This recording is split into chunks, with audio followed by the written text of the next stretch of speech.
started. Hey. How's everybody out there doing in the podcast world? And you folks out there on Facebook. Here we are, another episode of Things My Mother Never Told Me.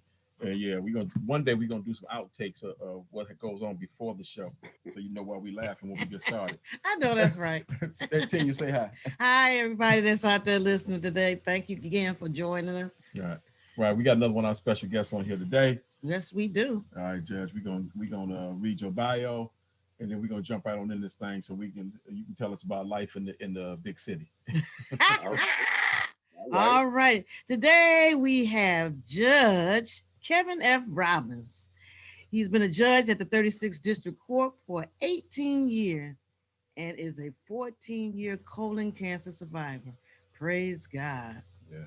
He believes that through the fair administration of justice, proactive mentoring programs, and education, today's youth will be better equipped to become productive community leaders rather than jail or prison inmates. Amen. Judge Robbins created 2 intervention programs, the Judge Robbins Man-to-Man program and Off the Streets and On the Ball, which we'll be talking about in a few minutes. These court programs empowered our youth to become responsible family members and productive citizens. Judge Robbins has also presided over 3 specialty court dockets, the Drug Treatment Court, the Domestic Violence Court, and the Pre-Examination Docket, which is an expedited plea program. And for the past 4 years, Judge Robbins has been assigned to the Silver Docket. He has earned the highest rating of outstanding from both the Detroit Metropolitan Bar Association and the Wolverine Bar Association. He is a graduate of Cass Technical High School, Yes, sir. the University of Michigan, and Thomas Cooley Law School. He has been married to his lovely wife, I like that term, Juanita, for 15 years. And together they are the proud parents of 3 children, Landon, and 2 twin daughters, Aubrey and Avery. He is an active member of Greater Christ Baptist Church, the Coleman A. Young Community Center, and the Detroit Recreation Swim Team. All right. Sounds real interesting to me. Right. And welcome. Yes. I'm excited. Thanks for having me. Thank you for volunteering, for agreeing to come on the show. Yes. And so folks know that Judge Robbins and I went to high school together. BT 76, baby. 76. All right. The best that ever done it. Oh, yeah. and so y'all know he played ball there too. So we just throw that out So, there. sort of. Well, you was on the team. That was more than I did. You play ball there too, bro? No, I was gonna play football, but they can't. The year I was going JV was the year we had the strike, the millage, and they canceled JV football. So and I never went back. Thank God. Yeah. So let's get going with this. So you went to Cass, you graduated from U of M. All right. Mm-hmm. And I'll start out with the one of the most obvious questions. What made you decide to go into law? That's funny that you asked me that, but my dad was a lawyer, and he practiced 25 years. But and when I was born, from the day I was born, he groomed me to become a lawyer. But I was defiant about it all through school until I got probably around I said 11th grade, around there. I wanted to be a DJ. I wanted to be a DJ, but then, Damon, we went to school with some very prominent people. Yes, sir. So, I mean, we, Ed Gordon and David Allen Greer and Captain Chris McClendon, and, the list goes on. And I was in performing arts, and my grades weren't quite measuring up. So in audio, in the TV and the radio and all that kind of stuff, I said, I think I got to make a career change here. Right. So I said, I'll just go to law school. And, my dad had a dream for me, and I decided that was going to be my dream too. So I would say probably around, like I said, 11th, 12th grade, Right. Start getting serious, huh? Yeah. Almost a little too late almost, but, I made it through finally. Right. Evidently your father was the only one that had that plan for you. Yeah. So although it was late, it wasn't too late. Thank God. All right, DJ. Right. Do you do that on the side? Yeah, I always wanted to. I want scratching and all that kind of stuff that always intrigued me. Well, the funny thing is, I never want to be a DJ, but I'm actually doing some DJing. I don't do no scratching, but I'm doing some DJing, doing it now. Since COVID hit. Oh, okay. Yeah, so Yeah. there you go. Yeah. Of course, I never want to be a lawyer, so we didn't reverse roles. So. All right. So let's talk about the. Let's go back a little bit, I guess. So you created 2 intervention programs, man to man and off the streets and on the ball. Let's talk about those. Okay. Well, before I took the bench, I joined a church called Greater Christ Baptist Church, and I passed as Reverend Dr. James C. Perkins in 2000. And as soon as I joined, he said, "Look, I want you to help out with this mentoring program that we have called the Anointed Men of God Male Mentoring Program." And we had 2 gentlemen that ran it. Both names were Curtis Smith. One was Curtis Smith, the other one was Curtis Smith II. So I joined them, and we had a group of young men that were being raised by single mothers. Okay. And our church believes in community redemption. Yeah. So we wanted to, grasp and the kids in the area that were being raised by single mothers, bring them in and be mentors to them. And every week they would come to the church. We would do things. We'd have dinner, and if we had to do one-on-one sessions, we would do that. If we took them to college campuses every year, we would go to the University of Michigan to show them, what it's like to be on a college campus. We would go to Chicago every year. I actually took them on a dose of reality tour at the Wayne County Jail. Okay. So we did a lot of activities. We even looked at the financial pages, tried to teach them how to read the financial page, that kind of thing. Mm-hmm. And then we would get involved if they had problems at school. Okay. If the mothers gave us permission and their consent to talk to address issues with the teachers, that kind of thing, or we needed to talk to them more sternly, the mothers would give us the ability to do that. And at the end of the year, we would have a dinner for the mothers for their gratitude for everything that they've done, and the boys would serve them and that kind of thing. Wonderful, so etiquette. So what happened with the Judge Robbins Man-to-Man program wasn't really, when I got on the bench, it was an offshoot from that. Okay. So when I did traffic and ordinance, if I had a young man come in between 17 and 25, and I would talk to them and find out that they were being raised by single mothers, I would put them in my program. It was called the Judge Robbins Man-to-Man program. Okay. And I'm glad you asked me, because what I did is I developed a membership card. All right. And they would have to take a pledge, and the pledge that says, "I pledge to refuse to lose to the streets. I'm committed to supporting my family and maintaining and being a righteous community leader." And they would have to sign it. And what I would do is we would talk about things that they need to do. If they need to get an education, they had a high school diploma, they would have to get a job if they were at home, or if they had to go to higher education. Wow. I had a young man that ended up going and getting a degree from Davenport University. Okay. Then I would actually be in contact with the mothers. I would give them chores to do at home to make sure that they took out the trash. And if they had a job, they had to pay their mother's rent, all that kind of stuff. And then they would come and report to me. I would have the mothers come in if there was a problem. We'd have an intervention if there was an issue, because I ultimately had the hammer. That's right. So I could still make them do a little jail time if they didn't do what they were supposed to do. Right. And then at the end of whatever probationary period I would give them, sometimes it would be, a few months, sometimes it would be a year, sometimes a year and a half. They completed all the terms and conditions, and the mom signed off, because I would have a contract written up. And with all the things that they had to do, and they would have to sign it. And then if they comply with everything, then in most cases, I was able to dismiss their case under a delayed sentence or a plea under advisement, where they wouldn't have a criminal record. All right. And what was really a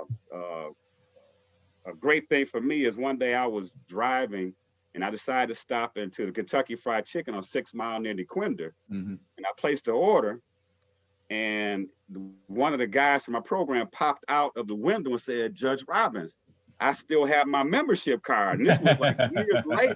Right. And he said, "Man, I'm working, I'm doing well," and I was happy to see that. So, right. Things come back to to make you say, you know, it was all worth it in the long run. Even like I Yes. just was able to, you know, help save one person. That's Right. a nice success story. I don't know what you're Yeah. talking about.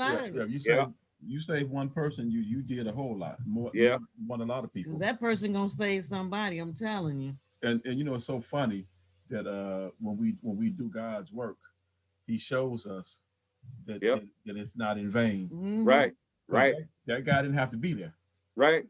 Absolutely. Yeah, so that's or he could have forgot you or whatever. So Yeah. that's beautiful. I like that. I like Oh, that. I am too. So Well, we got off the streets on the ball. Well, okay. Well, what happened with that? I in 2005, the chief judge at the time, Marilyn Atkins, appointed me to it was a special docket that only one person in the entire actually state did. We call it the pre-exam docket. It was an expedited plea program. And I was actually sitting as not only a 36th District Court judge, but also a Wayne County Circuit Court judge in the criminal division. So I was two judges, actually. Yeah. So it will go from one stage to another as we progress through the system. And we had primarily, it was for one reason, to take all these gun cases that were clogging up the docket, and all these drug cases that were clogging up the docket, and give it to one judge so they wouldn't have to go out everywhere. And they was earmarked by the prosecutor's office to come to my courtroom. Okay. And in most cases, we were able, the key is trying to get them to plead it out. And it was usually young men between the ages of 18, 26. Mm-hmm. Many of them were gangbangers. Yeah. And then we were able, if they were between 18 at that time, 18 and 23, there's a special law called the Homes Youthful Trainee Act. They call it HIDA. Uh-huh. And if you complete all your terms and conditions, then the case will be dismissed. And, you know, these young men and women, I started to get women towards the tail end of my 8-year stint, will be dismissed. Okay. But they would I would place them on probation, the same thing over the course of time, you know, if they completed everything. But what I couldn't do, I had so many, I couldn't do my man-to-man program, because my man-to-man program was a life coaching kind of session where I would have a man coming in individually. Right. I only could do about 15 or 20, but what happened, something, God is amazing. Yeah. Yes, and what happened, I had, believe it or not, Damon, I was childhood friends with the co-founder of Young Boys Incorporated. Wow. And I know he doesn't mind me mentioning his name, Brian Hurst, because he got in, it was triple life on a murder conviction. Uh-huh. So he was never supposed to get out. But when he was in prison, he said, after about 10 years, I finally got myself together.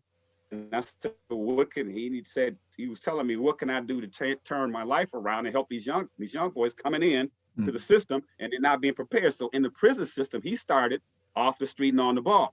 Okay. And what it was for the young men that were getting, not the lifers were helping out, but it was for the young men that were going to turn around and have to go back out into society.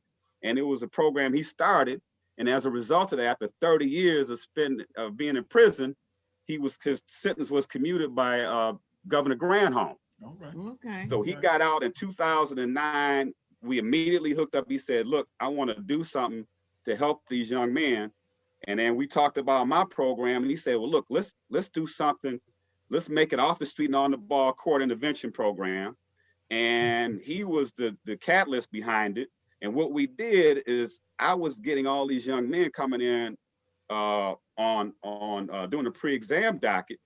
I mean, we were doing 3,000 cases a year. Wow. So I would target certain people, certain young men to do this program.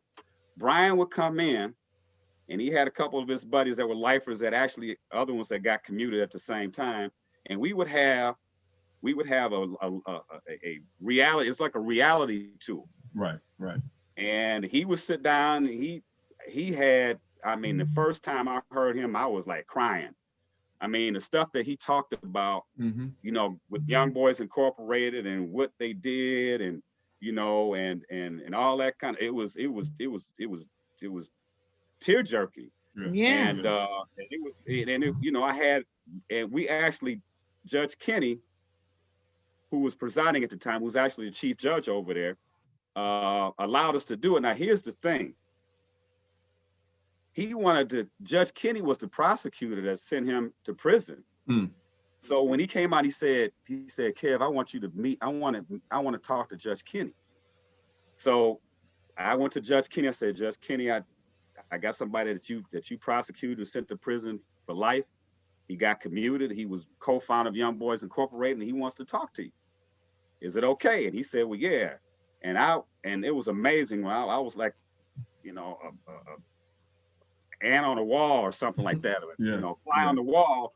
And he actually told him, he said, I want to thank you for what you did because you saved my life. He said, you took the better part of my life. You took 30 years of it, but you saved my life. And he's like, you know, and it was amazing that they hugged at the end. And after 30 years, he was able to bury the hatchet for the person who actually sent him to prison for 30 years. Wow. So Judge Kenny actually gave us an empty courtroom for us to conduct the off the street and on the ball. Isn't that awesome? And I had some very I had a couple of NFL players that went through that got cases when they were in college. Yeah. And they were able to overcome that and get into the NFL. Wow. Wow. My Yeah. goodness. No, I don't find myself at a loss for words often.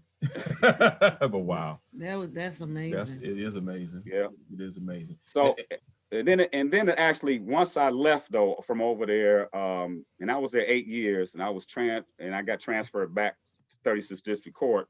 It became Out the Street and On the Ball. And Brian actually, you know, got a job and he became a supervisor, so he couldn't always come. But once I went back to 36th District Court, it became, and I got on the civil docket early on. I was on a misdemeanor docket. What we did, it was a community outreach program to schools. Yes. So I had East English Village seniors come in. I had some other high schools come in. So it became an outreach for school intervention, and I made it sort of like a dose of reality tour, and they would go to the jail and we would talk about a lot of things in my courtroom. So it kind of evolved over the years. Right. Well, you've been doing a whole lot of stuff. Saving a lot of lives. That's all I'm saying. And you know the funny thing about it is that, again, you know, like you said, it's funny how God works, because if you'd had it your way, you'd have been at a party spinning records. Yeah, there you go. You see what I'm saying? Yeah. And so he had a better plan for you. And now look at the lives you've changed. And in fact, had you not been the judge, my man, he wouldn't have had that connection to get out and do better things for his life. Yeah. So that's wow. I mean, I'm like you. I'm lost in words myself. That is amazing. Yeah. So you've been doing a lot of stuff. I mean, that's the common theme here on our guests. So you did what you presided over drug treatment court, domestic violence, and you talked about the pre-examination. So how was that? I mean, I know you've seen a lot of stuff that could cause a lesser person to, I don't know, get disillusioned, if I could say that, and look like you've been moving strong now. Yeah, we've initially I was asked by Judge Lloyd, our former teacher at Cass. Yes. And she reached out to me when she became the drug treatment court judge and said, hey, I want you to come on board with me, and then, eventually maybe you could take over. And then, and then we became, the next year, I did it for a year. I only could do it for a year because that's when I got the special appointment over to Wayne County Circuit Court. Okay. But that next year, we became the second best drug treatment court in the entire country. And that was before drug treatment courts really were legal at the time. They've had certain guidelines and, their drug treatment courts all over the country now, but we were one of the first at 36th District Court to develop our own program. And it was the model for all the drug treatment courts across the country. All right. Doing major things. So you only got 1 year to do your thing and made that big. But then when I went over to Wayne County Circuit Court, Judge Cahalan at the time, they were starting their drug treatment court, and he asked me with 3 other judges to start. I was a visiting judge. Okay. He asked me to help him start the drug treatment court over there, and I did that during the whole time I was over there, which was 8 years. So I was doing that, and I was doing off the street on the ball as well. So I'm gonna ask a question. Did you have any time to actually try any cases? You were Well, you were see, doing a lot of stuff. here's the key word: expedited plea Yeah, program. That's right. Right. Yeah, if somebody wanted a trial, it got bumped out of my courtroom and it went to a trial court. Right. Right. Yeah. Oh, So cool. my goal was to get as many as I could to take it out of the system and not clog the system up, and so it can be efficiently move through the system without undue delay. Right. And at the same time, you were helping people, right, who otherwise would have been wound up in jail. Let's just be real. Absolutely. Yeah. And records that would prevent or what happens if I find out when they were drug tested and we found out that they had a drug or alcohol problem, we would go right to drug treatment court. Yeah. Yeah. Mm-hmm. Yeah. Yeah, you saved a lot of lives that way too. I'm just saying. Yeah. You've changed a lot of lives. Right, without a doubt. And I'll say, and we appreciate you for it. Mm-hmm. Because your position, you have to run for that, right? Absolutely. Yeah. And so every 6 years. Every 6 years? Yeah. Yeah, that's what I said. Oh, okay. Mm-hmm. Yep, every 6 years. I say that because it seemed like I saw your campaign stuff more recently than that. 2018. I ran in 2018. 2018. Yeah. 2018. Yeah. Right. All right. So I'm up again, I think it was 2024, something like that. Right. Okay. Yeah. Cool. So you got a little bit of time. Mm-hmm. Yeah. And so how was that? I'm really the domestic violence court. How was that? Well, I had one specific part of that domestic violence docket. We had domestic at that time.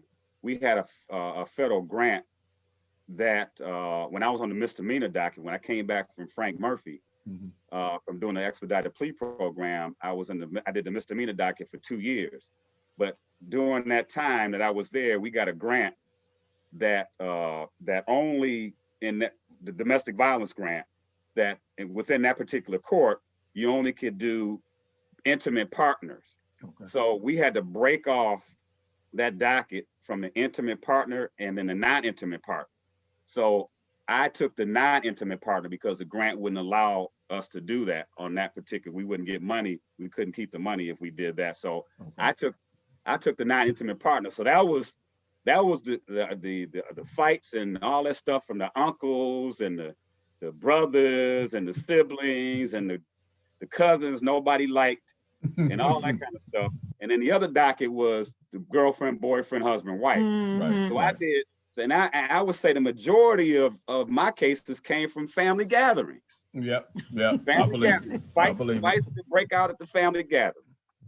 A cousin that somebody doesn't like, say something to something, and then one thing led to another, and the outside or inside, and then boom, it's a family feud inside the house. Oh Lord, I'm about to cancel the family reunion. Or somebody criticize somebody's I'm about to cancel the family reunion. They burnt the macaroni and cheese. That's a fight. That's a fight in our neighborhood. Yeah. So somebody tried to eat free.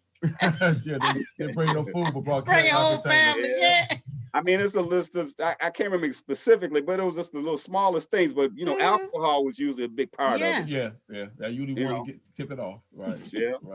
Right. So you've had a very interesting, colorful, impactful career on the court. Mm-hmm. Oh yeah, very.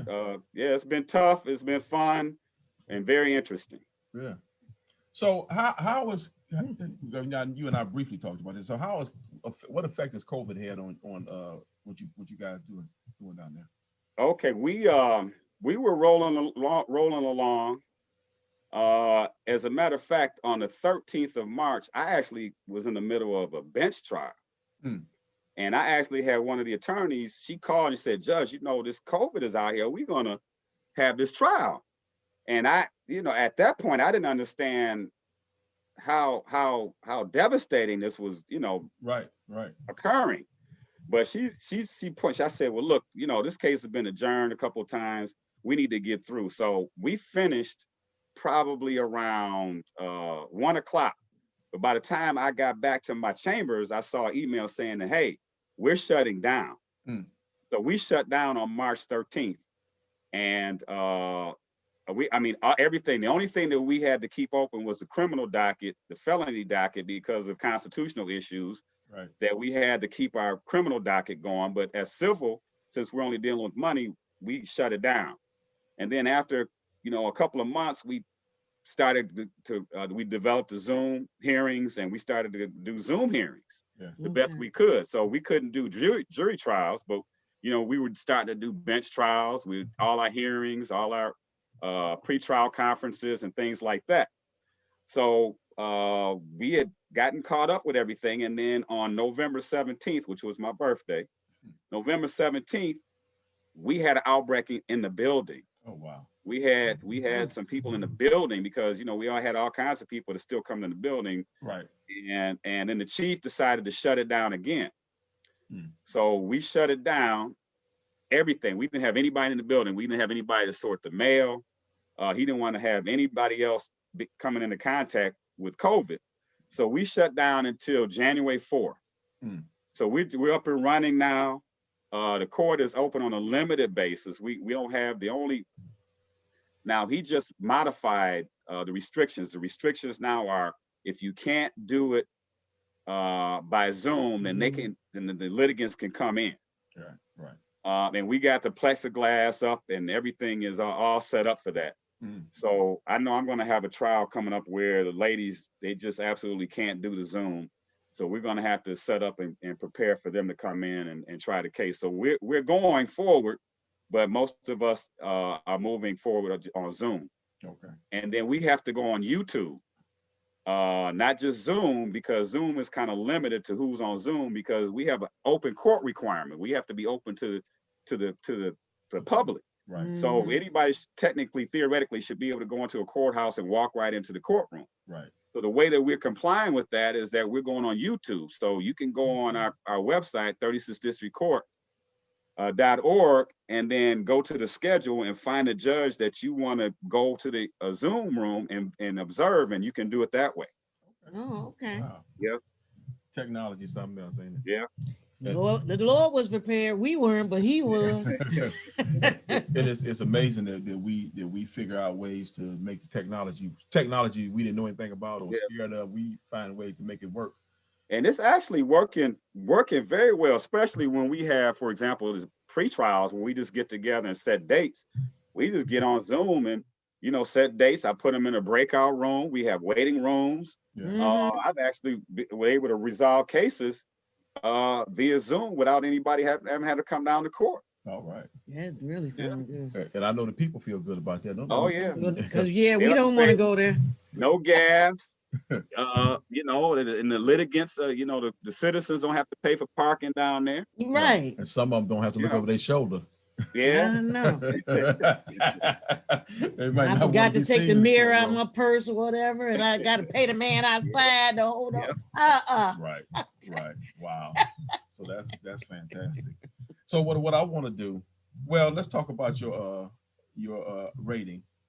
So you earned the highest rating of outstanding from both the Metropolitan Bar and the Wolverine Bar. How was that? Well, those ratings come out during election time. Okay. So in 2002, that was the first time that I ran. I was appointed, and then I had to run that very same year. So you go through these interviews for the Detroit Metropolitan Bar Association and the Wolverine Bar Association. And they actually, you sit down with the committee, you submit an application, and then most of the people that interview you, all of them are lawyers. Mm-hmm. So what they do is they interview you to determine what rating they're going to give you. So when they release their results to the public knows what their opinion is of these organizations. And these are highly respected organizations. Sure. And then they publish the results. So the highest rating you can get is outstanding. And then it goes down to well qualified, Okay. and then not qualified. Okay. So, and then we had to go through the process again. We had to go through the process again in 2018 because I didn't go through the rating system with the other two elections because we were unopposed. Nobody was running against us. So it was really no reason to actually get evaluated. So I was evaluated again in 2018 and I got outstanding ratings again. Yeah. Mhm. All right. And I was Well, pretty proud of that. I was I'm pretty proud of that sure. because I'm sure. yeah, yeah, It's like they have the super lawyers, they have the super judges. yeah. I like that. Look, now I know different ways to go in and hopefully I never need one, but a judge or a lawyer. Yes, she does ridiculous amounts of research when when we have a guest coming on. Yeah. She gets your bio and breaks it down Uh-huh. and I whatever am kind of whatever, nosy. whatever you say in here, she go out there looking for it. Okay. 'Cause she wants to know for sure. But you know what? I do want to talk about your last 4 years in this the silver docket about Yeah. that alternative dispute resolution process. Yeah. Okay. Yeah. So Yeah.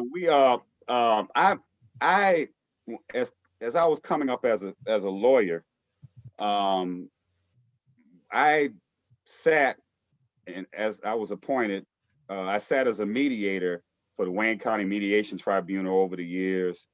I sat as a mediator for case evaluator for the Detroit Metropolitan Bar Association. mhm. I also did some volunteer work doing some mediation in the neighborhood services. And then also I sat as an arbitrator as well. So that was something that was kind of embedded in me to try and resolve cases through alternative dispute resolution. I always thought that was best so people can actually resolve their own disputes, or you can assist them resolve their own disputes. Right. So they're a little different. Case evaluation is a little different than mediation. Case evaluation is something that they typically use in civil in the Wayne circuit court to try and resolve cases, and you evaluate a case and put a number on it. Mediation, on the other hand, is when you actually have people come down and you sit down with them and you try and point out, a number of things, the strength of the case, the weakness of the case, and you try and get them to reach a happy medium, compromise and resolve the case that way. Yeah. All right. Oh, okay. Yeah. Man. Yeah, so another question, and then we're gonna get to this real hot question. What made you decide to go from being a lawyer to a judge? I always, when I went to law school, I envisioned going into practice with my dad. He was a sole practitioner, and his office was in the hood. His office is on Leslie and Dexter. All right. Right, kitty corner from Esquire and the Bowlerdrome. Yeah. So he dealt with the citizens in the community. Yeah. And it wasn't an absorbent amount. He wanted to help people. So I wanted to go into practice with him. But unfortunately, my second year, the first day of my second year in law school, my dad had a stroke. And he had to retire. So I had to kind of shift gears and go in another direction. So I still did the civil servant. I worked for the city law department for 4 years. The bulk of the time I was there, I represented the police department, individual police officers, and police brutality cases. Okay. And then I saw an opportunity to go to Fortune 500 company, Kmart Corporation. Yeah, I see you worked at Kmart. It was funny because they knew when they hired me, they knew that most of my cases all of my cases from the city of Detroit were either in federal district court or in circuit court, Wayne County Circuit Court, or the 36th District Court. Mm-hmm. So when I got there, I had a stack of cases piled up on my desk from the 2 Kmart stores that were located in Detroit. Wow. So the first 2 years I was there, I was always in court trying cases. Really, the other lawyers that were there, they didn't want to touch. Right. Get to the guy from the hood. Yeah, exactly. Yeah. Oh my goodness! Yeah, I saw that. So you just eventually just decided to transition into.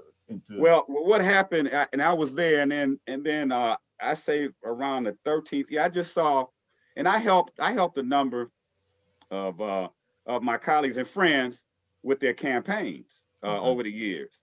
And then one day I just saw this announcement that came through that at that time I think it was Judge Cooley that was leaving the bench. I was like, okay, I wonder, who can I help, try and get this appointment with, or who's interested that may contact me. And I said, well, wait a minute. I said, I've been practicing law for 16 years now. I said, why not me? Yeah, I know. I think I'm qualified. You know, That's right. You just saved a lot of lives too. you know, I've helped out with campaigns, and I said, well, let's see what happens. Yeah. And I put in for, and I actually made it what they call as a short list of 4 people.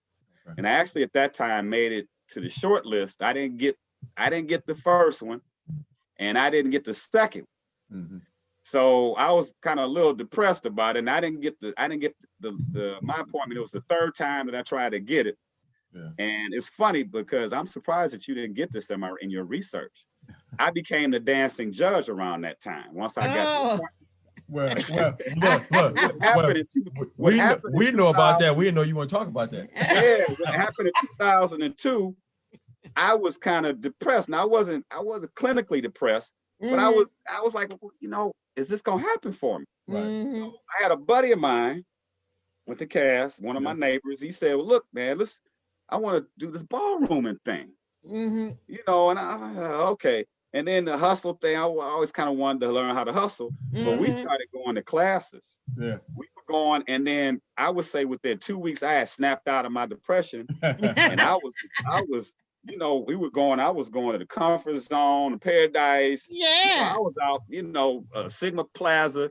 You know, if they had a hustle or a ballroom at night, I was there. Yeah, I know it. I hear you. And then within 2 years, you know, once I got appointed, I would go out to these functions, and a lot of the senior citizens, ladies at these senior citizen homes and places, you know, they would have music and stuff, and I would get up and I would show them how to do hustles. And I know that's right, dancing judge. They would call me the dancing judge. I know. Right. Well, y'all used to turn out the now reunions. they may not have known my name. Right. I know. That's not good for me come election time. It's like, what was his name? They put that on your literature. His name. So you know, so that's how that panned out. And I you know, up until the time that and it was from 2002 to about 2006 when I developed cancer is when I kind of slowed down with that, and then I got married and had kids. So you know, I you know, the dancing judge thing was cut off. Right. Well, yeah, like I said, you know, y'all used to turn our reunions out. I just throw that out. Yeah, you remember. I just throw that out there. Yeah. Y'all was out cold. and so you brought that, and so let's see, we got enough time. We're gonna have to milk it, mold it. So you had about with colon cancer. Yes. Wow. How was that? I mean, like I'm saying, God God decided to spare my life. Yeah. God just said, let me tell you how this happened. I had a friend of mine, Rayfield Prevost. I have to mention his name. It saved my life. That's my knight in shining armor. He worked at the time. We were friends. We met back in like 1993 when I was at Kmart, and he was working at a law firm in Miami. Okay. He eventually got a job working for the NFL, National Football League, in the management council. So, you know, we became real close. He would fly into Detroit. You know, he would do arbitrations and things like that for the league. And then he came in, he decided he was going to run for the president of the National Bar Association. So he came in 2005 or 6. And we were eating, and he's like, man, my stomach has been bothering me, but they can't figure out what's going on. I'm a vegan, and they couldn't figure out what's going on with me. So, you know, he stayed with us, because at the time I was married. He stayed with us, and then he went home, and then one of the attorneys came into my courtroom and said, hey man, I heard your buddy dropped out of the race for president because he was sick. So I called him. I said, hey man, what's going on? He said, man, you remember that problem I had with my stomach? It was colon cancer. I'm in stage 4 colon cancer. So it was devastating, and he really didn't want to talk too much about it. Yeah. And he was treating, and then he called me about 2 weeks after that. He said, hey, look, man, I want you to go in to get a test. I want you to go get a colonoscopy. And we were both 46. I was a few days older than he was. Yeah. We were 46. I said, look, Rayfield, look, man, I just had a baby. We got married. I've been busy. I don't have any symptoms. He said, look, man, I don't care what you do. Mm-hmm. Tell them you got symptoms, and whatever it is, family history, but you need to go in. And I had prior bad experiences with doctors. Right. So I was like fighting it. I was fighting it.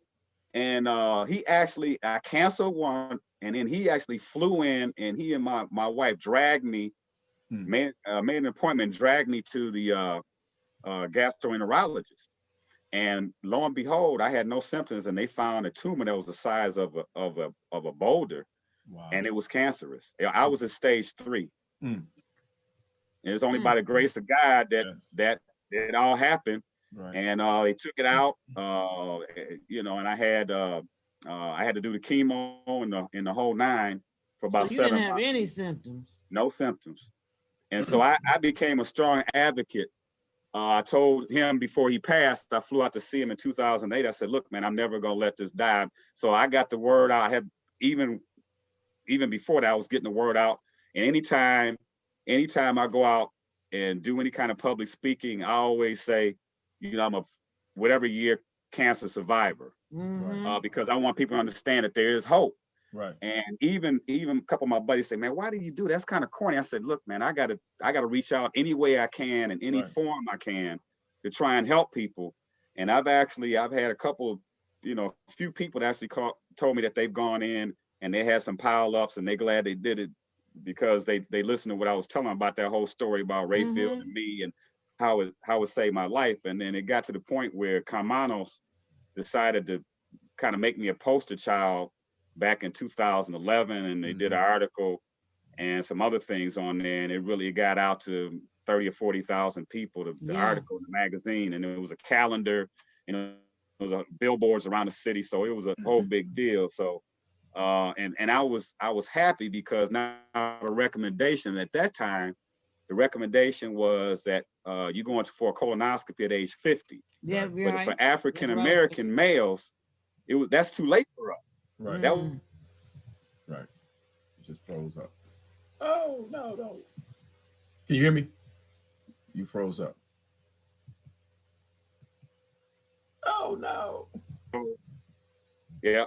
We're back. He had a family history, and his sister didn't tell him. Okay. So that's how he developed it, even being a vegan. Right. So and then I found out what I knew. I had family history, but I didn't go in. Well, my cousin told me to go in because she was stricken with colon cancer. I waited until they dragged me to the gastroenterologist. Well, I mean, because you're right. It don't start until age 50. So now the recommendation by the American Cancer Society is, I'm so happy because it's 45 now. Because what the problem was, if you didn't have symptoms, right? And I have to be graphic. Bleeding in your stool, right? Stomach cramping for a long period of time, right? That kind of thing. Then you couldn't get it as a routine exam. Right? So now it's 45 as opposed to 50. Right. Yeah. So we're really happy about that. Right. Yeah. So I mean, but and what I'm saying consistently is that God has been placing you in situations, in places, and every time you step up to the plate to share what He's given you as a testimony, and so everybody should be thankful for that, for people like yourself who went through and still have the strength to talk about it, to try to help somebody else. And I understand why you say your friend is that important to you. Yeah. That without his absolutely. I ain't gonna say support, without his urgency in getting you drag him and do your what wife, you had to do. dragging you in there. You ain't no telling. So we appreciate that. So I'm gonna try to lighten this up just a tad. I'm done. So the title of this podcast, as you know, it's Things My Mother Never Told Me. So we always ask our guests, is there something that you've encountered along the way that your mother or father didn't prepare you for? Well, I have to go with my mom. My dad was always in my corner. Like, And I tell people, and I'm not embarrassed to tell them this, Damon, I graduated from Cass with a 1.96 grade point average. Okay. You know, we started after you guys left in January. I'm not gonna mention any names, but you know who the 3 or 4 were. We clown. Right. You know, we clown after we didn't, you know, we weren't getting any scholarships and all that kind of stuff. So we clown. Mhm. So the problem is that my mother was an academician. She believed in academics. She was a librarian for Wayne State University. Okay. And I guess she had some notion that intelligence was inherited, academic intelligence. And she, you know, so when I was born, she kept waiting, trying to figure out when this inherited intelligence was going to kick in. And it kind of like never happened. Right. So it's like, so by the time I got junior college, I had to go to Henry Ford Community College. And I had an epiphany. And what it was is that my mother really never told me that in order to be successful, you have to strive to be the best you can be, no matter what, early on. Right. Because if you didn't, you may not be as successful as you want to be later in life. So you had to do it early in life so you could try and be successful later in life. So I had to learn that I didn't have this inheritance, this intelligent inheritance, and I had to work hard at it, and I just had to learn how to do it. I didn't know how to do it. Right. Well, you know, it's the sad part of that is Look at you now. Yeah, look at you now. Is that people who think they got that inherited intelligence, if they don't work at it, they wind up D and E and C students. Because I can name some people, and we ain't gonna name them, like you say, who are very intelligent. Yeah. But they decide they want to do something else other than go to class. Yeah. So and you know, some of them should have came out in January, but they didn't. But I ain't gonna say no names. But I will say this, you know. Some of y'all people are listening. Yeah, well, that's what I'm saying. They know who they are. My dad used to always say, if you throw a rock in a pack of dogs, the one that holler is the one that you hit. So if they say something, it's on them. But we know that there are people who we never would have thought were where they are now. And when we say Cass, we never would have thought. Yeah. They like I'll throw a name at Ed Jones. Yeah. Dr. Ed Jones. Yeah. Son, NFL football player. Yeah. Yeah, we were just talking about him. I was just talking about him yesterday with Marcusville. Yeah. How Marcus doing? He's doing fine. Yeah. He's doing fine. Yep. I told him about the show. He said he was gonna try and tap in. Okay, good. Yeah. I haven't talked to him since the reunion. Yeah. So it's there. It's you know, all of us is in all of us. It's up to us to work to get it to come out. It really is. And so, you know, and people don't, you know, you have to, it's in you. You just got to reach deep down. You got to. And you just got to be consistent with it every day. So it can be inculcated in you. Right. And that's what I'm trying to do with my son. Now, my daughters kind of inherited that trait. So they don't listen to me as much. But my son, you know, he's kind of, I guess he got my trait. I'm trying to, you know, nurture him now, right? To tell him, you know, you gotta, everything you do, you can't leave nothing on the table, son. I know, right. Especially if we don't have the opportunities either. He's doing finals now. I say, look, man, you can't leave any points on the table. Right. And you got to stay on them like that. Yeah. You got to stay on them because you know. What you do now is what it does is it sets a precedent for how you're going to act when you get up there where it really matters later on. Yep. Yeah. So you got to get to working on it. And you got to be able to take care of yourself. Oh yeah. Right. Yeah. Right. So that's why I used to tell myself, you got to be able to take care of yourself. Right. We ain't gonna always be here. Right. And even if we are here, we won't be taking care of you. Yeah, I know. So well, see, that's what happened. That's what happened to me because after I flubbed Cass, my mother, you know, she didn't tell me I need to be the best that I could be, but she told me, well, look, you got to go to school or you got to get a job. If you don't do either one, you got to get up out of here. There you go. I can tell you that now. Right. I done did all I can do. I think got to get up out of here. I think we were the last class at Cass. I could be wrong. If we weren't, we won the last class at Cass that they let you stay there without keeping that GPA up. Oh yeah. Because when my son was there, every grade, every card marking, they would come with a loudspeaker and tell them how many people were in that graduating class. And it dropped. They started out with 600, 800 students. Yeah. I think 320 graduated. Wow. Yeah. Every step of the way. So yeah, they got off that stuff. Because we was there, it was like, it's a party. So let's talk about your lovely wife. Yeah. 15 my years. Lovely wife. Yeah, we're gonna talk about it. We've been married 15 years. She's in banking. Okay. She wants to control all the money all the time. Well, what she do for we a got living? we're doing well. You know, we're doing well. I'm proud of her. She's been in banking for over 20 years now. Okay. Yeah. All right. Congratulations. Yeah. And so you got 3 kids. Yeah. I got a son that's 14. Oh, okay. And I got twin daughters. Right. Identical twin daughters. They're 12 now. Okay. The Venus and Serena of the swimming pool. Oh yeah. They're doing fantastic. All 3 of them are really doing really well. My oldest twin daughter is amazing. We started off doing the track thing, and we swam and we ran for 3 years. And then at 8, she actually made the podium in the high jump, because I used to be a high jumper in college in the cast. Right. She made the podium. It took 7th place in the AAU Junior Olympics. Okay. All right. And that's nationwide. And then they decided they wanted to switch gears, and we started swimming. And within 2 years, she became the state champion in the as a 10-year-old in the 50 meter butterfly. All right. Within 2 years, she was state champion. Yeah. Wow. Yeah, because I know you were posting stuff out there about I don't want to say exploits, because they weren't exploits, they were accomplishments. Yeah. So how's that going now?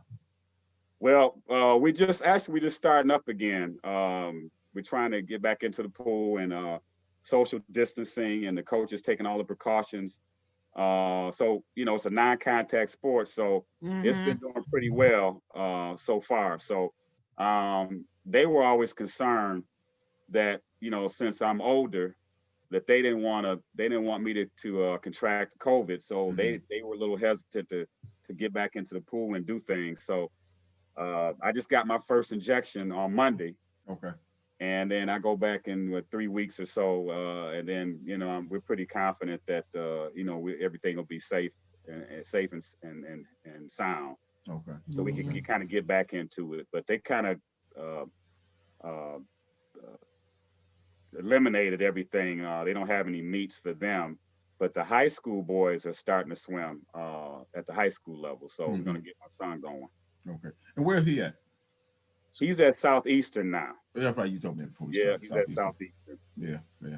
Everything's an academy now. So yeah. Beautiful. Well, we wish him success, much success, and stay on that boy. Stay on that boy. Yeah.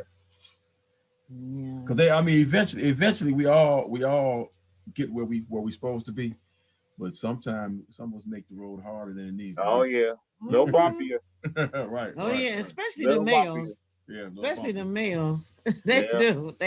But it's good. It's good that we're able to share our story to try to help somebody else, because ain't no sense of being embarrassed.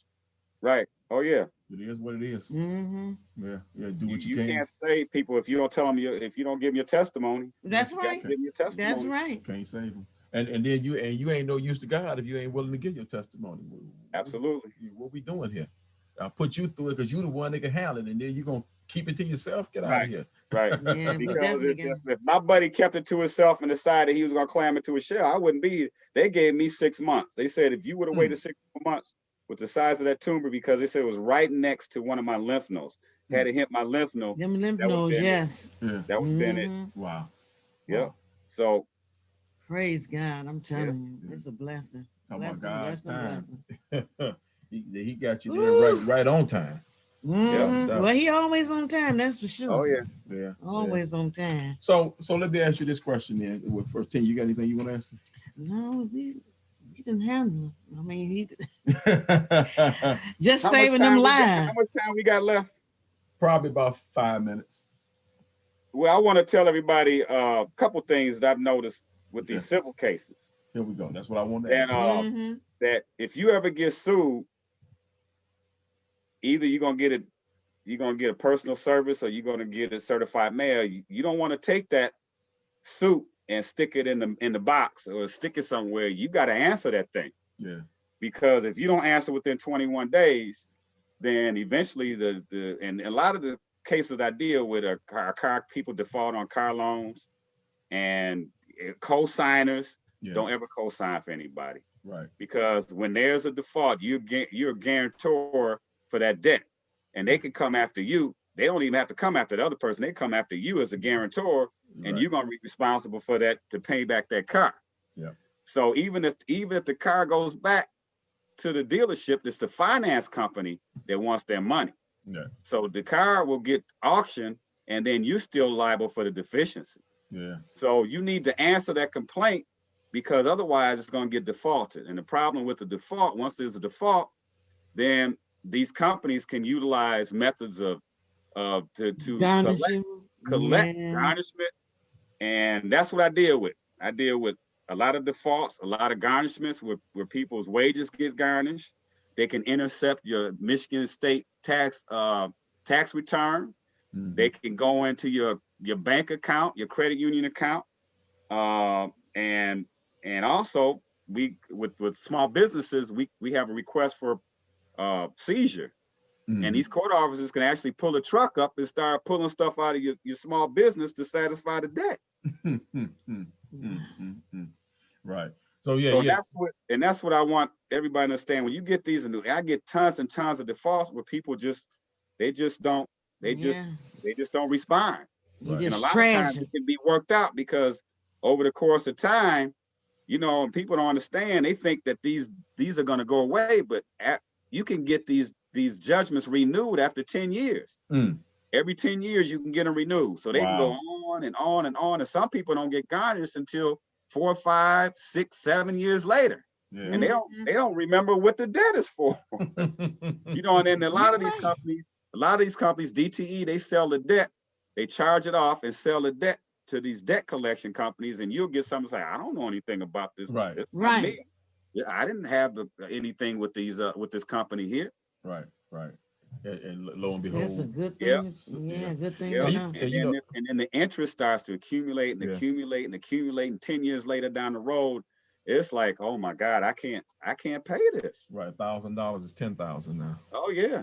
Yeah, and the sad part about it is in our community, for sure, that was always the way we dealt with problems. Mm-hmm. We just didn't. Yeah. Just walk away from it. If I don't say nothing, it'll be all right. With our health, with our finances, with everything. Right. Yeah. So you was able to tell us on the side of somebody whose health was in peril, and had you and was trying to do that. I ain't gonna deal with the thing, but was forced to, and it worked out for you. Yeah. And you on the other side, telling people, right, don't try to run from it. Don't ignore this stuff. Handle your business. Mm-hmm. They always tell us that the biggest problem the main problem is not the problem. It's how we deal with it. It makes it a problem. Right. Yeah. Well, we good advice. We appreciate everything you said today. Without tidbit, yes. Yeah. Appreciate you. Yeah. I'm glad you answered my text. Oh man, hey man. We go way back. Anything you need, man. Yeah, we go way back. Yeah. It's so funny. I'll say this. Is that, and I said this before. So many people that I know in life that are doing things that people need to hear about, they need to see, and for various reasons. Like all the stuff that you said today is got to help somebody, or help somebody help somebody. And so you might get some phone calls. It's amazing how when we started this podcast, the people who one day I'll say, wait a minute, Kevin the Judge, he got something he can say to these people. Mm-hmm. And so that's the kind of stuff that we want to get out there. I appreciate everything that you guys are doing, because you have some fantastic guests on. I mean, intriguing. I mean, you got me pinned to the screen. It's very, very impressive people. They really Yes, are. they are. I'm Yes, shocked they are. at them. And they really doing things Yeah. for the community. They, trying to help each other. And Yeah. that's right. I just hope that somebody is helped. Like you said. Oh, I'm sure. Absolutely. Y'all keep doing what y'all doing. Yeah. Thank you. We gonna do it as long as he let us do it. We gonna do it. Yeah. Because we need it in our community for sure. Yeah. And we need people like yourself who are in the trenches. Because what you deal with, A servant. you on the civil side. I mean, you was on the other side, but the civil side, I think we get in more trouble with civil stuff than we do with other stuff. Mhm. Yeah. Because civil stuff we just try to blow off. It's all about that money. Right. Yes. It's all about that money. All about that money. And we got to make sure that we understand that Yeah. money is a tool. Yeah. So we got to use it for our benefit. I was just telling Damon, I had an aunt that was swindled out of her Oh my God. lawsuit money. Yeah. She didn't want nobody else in the family to know about it, so she took one of her nieces with her, and I think they She signed it. She signed a settlement away to what's that company? JG Wentworth. JG Wentworth. Oh, really? Yes. Oh. And they get money. They get her annuity to the day she died. Every month until she died. Oh wow, yeah. That's how they do it. Yeah. That's how they do it. And Yeah, I just yeah. found that out Yeah. just going through her paperwork. Yeah. So ain't nothing you do. I mean, it is what it is. You got to be smart. You can't go in the room thinking you're the smartest person in the room. Yeah. And like you said, don't get nobody to read the fine print, and you can't do it.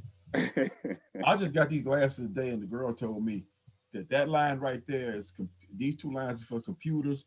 This line is for reading up close, and this line text right here is the small print on the contract. Can you see all of them? I kid you not. I'm telling you, read it before you sign it. Right. And the other problem that I've had over the years is people, they get into these construction agreements or somebody putting in a basement for them or a rec room or doing some work, and they're not getting this in writing. Right. And then you got to dispute about, okay, how much was it? When were you supposed to get paid? What were you supposed to do? I mean, as best you can, and we can. I mean, even I can say I've been guilty of this. As somebody you trust, like, oh man, but you got to get some writing, some agreement in writing, because somewhere down the road, it's gonna bite you. Yeah, you get that pipe that bust. You got to come in front of a judge, and then you don't have a writing. They don't have a writing now. You got to convince the judge on a verbal agreement that you're right. So when it's in writing, it's a little bit more in black and white. Not always, not always, but you got a better basis for establishing your case if you have it in writing. Right. And don't let it be Judge Judy you in front of. Right. Right. But yeah, you got to get it in writing. You got to. I mean, friends is friends, but you got to protect yourself. Yeah, you'd be surprised. You would really, you'd be surprised how many people come in here, educated people. Yeah. People that you would think otherwise that, it's like, better. You guys got a contract. It's like, well, not this time. and that time is a time where it's a dispute. I know. Right. Because they mess up's gonna cost you thousands of dollars now. Oh my goodness. Oh, Judge Robbins, it was just a pleasure, pleasure. And thank you for all that informative information. Thank you for saving those lives that you did. I'm just saying. And that's just gonna produce more. Right. And and I know you got some stuff that you got to get back to doing. We thank you so much for joining us. Oh yeah, my pleasure. Thank you. Anytime you want me to come on, we talk about some different issues. Feel free. Okay. All right then. All right. No problem. I got your number. Thank you again, and we appreciate you. Appreciate it. All right, take care now. All right. Bye-bye. Tell that wife, hey. All right, thank you. All right. All right. That is so amazing.